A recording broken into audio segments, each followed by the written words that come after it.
Hey, Dan Meyer here, and today we're going to talk about 6 common roles for a virtual assistant. These are 6 things that if you're running your own business, if you're an entrepreneur or managing a business, you probably shouldn't be doing yourself. These are things that you should probably be hiring a virtual assistant to do. Things that will free you up to do what you do best, to allow you to be the face of the business and get out there and do what you need to do to be able to scale your business. These are things that are time consuming, and a lot of times they're things that we do maybe even well, but somebody probably could do them better. And when I mean better, I mean more consistent. One of the biggest challenges we have is we tend to do a lot of things pretty well. It's our passion, it's our joy to talk about our business and grow our business in many ways, but we're not always the best person to be doing that. So I'm going to talk about these 6 roles. Role number 1 is content creator. Role number 2 is web developer. Role number 3 is customer support, and then search engine optimization, bookkeeping, and social media marketing. These are things that you should probably not be doing yourself. I'm going to go through and explain a little bit more about what you should outsource and why you should outsource these things to a VA. And this is based on my experience, right? I don't do most of the things I mentioned to myself either. In fact, I have somebody in my business who does all the things that I'm going to talk about, because that allows me to do what I need to do to grow my business. I can go speak at conferences, I can work on a book, I can record videos, I can create valuable content, but just the content itself, the raw content. If you're watching this video, for example, I did not upload it to YouTube. I did not put the graphics on. I did not do the intro and outro music. I did not post it on YouTube, and I didn't follow up on any engagements myself. I have a VA doing that for me, and that frees me up to create even more content and to be out there and sharing my content in person or having individual one-on-one connections online, so that I'm not having to spend all my time doing all the little bits and pieces myself. This is how I grew my business, how I went from a business of 1 person to a business of 100. This is how I make over $1 million a year, because I've delegated a lot of the things that have to get done in my business to other people. This is why people have virtual assistants, right? To free them up, to help them get things done. I onboard new entrepreneurs every week, helping them figure out what we can peel away from their busy life and take on with my team to be able to get things done more consistently, get things done with more certainty and more clarity, which improves the overall look and feel of what you're offering.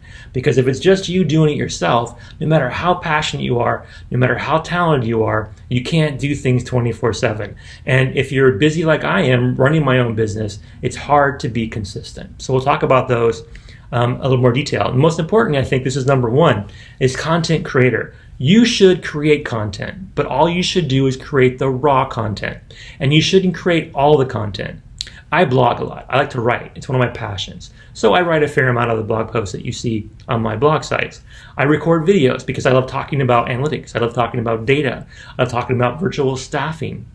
So I record videos to help people figure out how to use these things to be able to add value to their business. But I don't do all the work. I don't do all the promotion. I don't always do all the research. I don't do all the visuals you see. I don't do a lot of the things that you see in my social media myself, because that frees me up, right? To be able to stay current, to stay up to date. I can spend time researching what are the current trends. I can read a lot of books and read a lot of blogs and listen to podcasts about what's hot and what's going on, so that when I do things, it's not what I've always done. It's what I'm going to be doing going forward.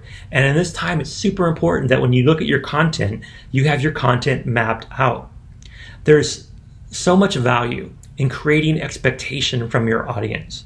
If your audience knows that every Tuesday you're going to do a tech talk about technology in your industry, and they know that every Monday you're going to talk about upcoming events, and every Thursday you're going to launch something that's going to be a throwback, something interesting about how you got to where you're at, something to help you build your career. Every Friday maybe do a funny meme. Whatever it is, you build expectation that you're going to deliver content on a regular basis. You do that and you're going to be super successful. And this is where you need a lot of help from a VA to really do it 24/7, to do it consistently. Because every Tuesday, maybe you can't record a video. Every Thursday, maybe you can't upload a blog. But a VA, whose primary job function that is, can. So content creator should be something that you assign a VA to do. Web developer, right? Your website should be built on a plan. You should have a funnel. You should have a lead capture. You should have ability for people to see your story. There should be a lot of embedded videos and cool things that people can do to understand you. Whatever you want to do in your website, though, if you want to keep it simple and just have a simple lead capture or a sales funnel, or if you want to have a full corporate-looking website, you want to make sure you're not the one building that. I built websites myself. I've used Wix, I've used WordPress, and I know it takes a lot of time. It eats up tons of time. And in the end, it would have been cheaper for me to hire somebody to do that. And the last couple websites for the last couple businesses I've launched, I don't have them myself. If you go to Sonic VA or you go to Sonic Analytics, I did not develop those websites because I had to delegate them, because I needed somebody who could execute my plan. And that's hard to do when you're the one making the plan and then trying to do the plan. You get caught up in trying to fix things, trying to update things, trying to add. You're not consistent. Things sit unfinished for weeks. It's just bad. So web development is something that you should definitely be having a VA do. That's a role that you want to give to a VA. Customer support's a big one too, right? Customer service, right? Managing calls and emails. You want to always show respect for your customers' time. When they take the time to email you or call you or send you a message in social media, you want to have an immediate reply. If you don't, they're going to go somewhere else to find an answer to their question or a solution to their problem. So you want to respect their time, and the best way to do that is have people around you that can be there to respond to things. Again, I can't always do that. I'm on the plane a lot. I'm traveling a lot. I'm speaking on stage a lot. I'm not able to drop what I'm doing to handle an urgent customer service issue. I wish I could, and sometimes I have to choose between that customer and trying to get new customers. It's a bad choice to make. So having someone who can manage your customer support is super important. You also have to look for people that are patient, right? Customer service is all about helping people solve problems, walking them through solutions, being there as they figure it out themselves. Whatever it may be, you want to make sure that you can take your time with it. And again, if you're running your own business, if you're a solopreneur, if you're managing a business, a lot of times you don't have time to be patient with people. So hire somebody who's really good at being patient with people, and someone who that's their skill set and their job description. It'll be much better for your customers in the end.